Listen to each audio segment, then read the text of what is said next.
Plus léger maintenant, on termine ce journal avec une nouvelle page vacances consacrée ce soir à la cité de l'Écrit à Montmorillon. Dans la Vienne, la vieille ville abrite de nombreuses boutiques dédiées aux livres ou à l'écriture au sens plus large.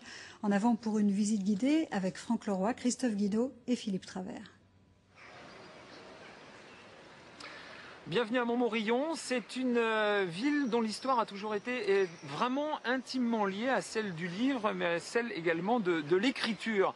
Tout simplement peut-être parce qu'au bord de cette magnifique rivière, la Gartempe, eh bien, il y a pas mal d'années, il y avait tout un tas de moulins dans lesquels on fabriquait de la pâte à papier. C'est peut-être pour cela qu'aujourd'hui on parle beaucoup de livres. Alors pour essayer, il y a quelques années, de remettre cette grande tradition au goût du jour, eh bien, on a créé juste derrière moi, dans la cité médiévale, eh bien, une cité dédiée au métier du livre et à l'écriture. Et je vous invite à aller nous balader dans les belles ruelles qui sont là.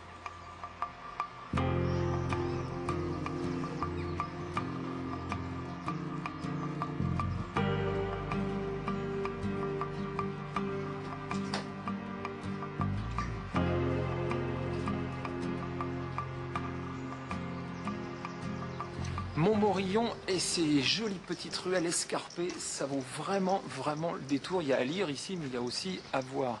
Justement, personnage intéressant, Patrice Bouteloup. Bonjour. Très bien. Adjoint au maire, chargé de la culture ici. J'allais justement juste au-dessus à la préface pour avoir quelques renseignements. Oui. Dites-nous, ça a été une riche idée de mettre en place cette cité de l'écrit et du livre pour mettre tout ça en évidence, ces jolis quartiers. Dans le quartier médiéval qui était un peu en perdition, nous avons décidé de mettre une cité de l'écrit.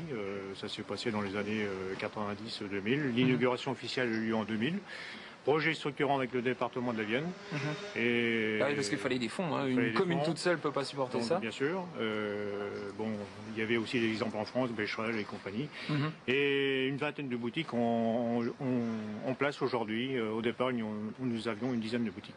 Et tout l'été, des festivals, des rencontres avec des écrivains. Des animations permanentes. Évidemment, c'est un projet assez touristique, dont travail saisonnier. L'hiver, c'est plus difficile, mais on en profite largement l'été. Donc, si vous aimez les belles pages de la littérature française, connues ou moins connues, vous venez ici, juillet, août, c'est tous les jours quasiment. Juillet, août, septembre. Merci beaucoup, je ne vous retarde pas plus. Merci. Je continue ma visite. Moi, je vais aller voir un bouquiniste, lui qui s'intéresse aux vieilles éditions, celles même qui ont quasiment disparu.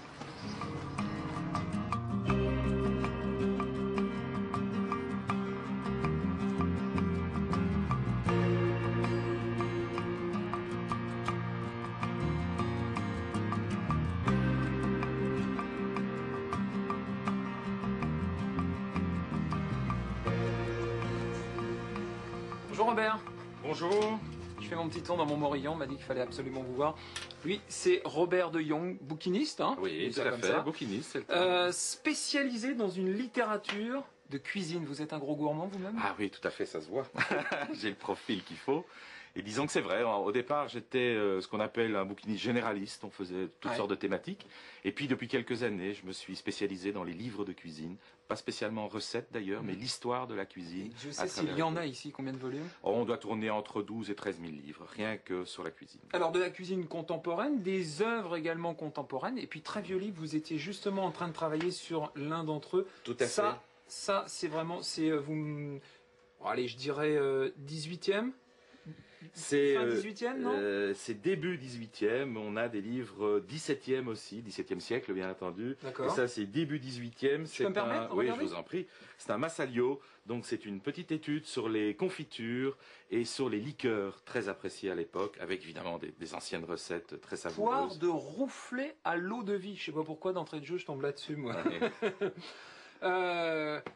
Dites voir ici, tout au long de l'année, vous avez des visites régulières, vous rencontrez un public d'amateurs et de professionnels, j'imagine? Tout à fait, il y a deux types de visiteurs ici, entre guillemets. Il y a les touristes qui passent pendant la saison, d'où l'utilité d'avoir des petites pièces à 5, 10, 15 euros, qui sont plus des coups de cœur. Et puis alors les collectionneurs, qui sont souvent les médecins, les restaurateurs, bien entendu, qui collectionnent des livres de cuisine. Qui viennent piocher, picorer des idées peut-être? Oui, tout à fait. Des anciennes recettes, qui acclimatent des anciennes recettes, ou qui redécouvrent des anciens légumes, des légumes oubliés, des fruits oubliés. Ça, c'est la mode, ça. Voilà, tout à fait. Robert, je vous remercie. Je vais aller voir un de vos collègues qui fait de l'écriture, de la calligraphie chinoise. Tout à fait, chez Annecy. C'est super. Merci. Bon après-midi. Merci, au revoir.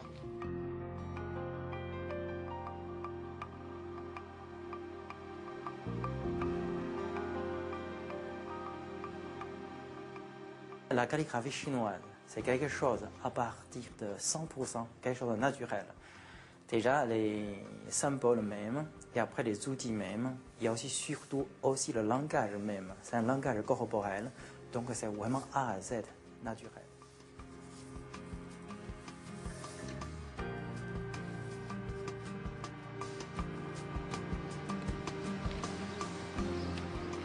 Et ça, en calligraphie chinoise, que vous venez de voir exécuter sous vos yeux, ça veut dire tous les fleuves reflètent la même lune.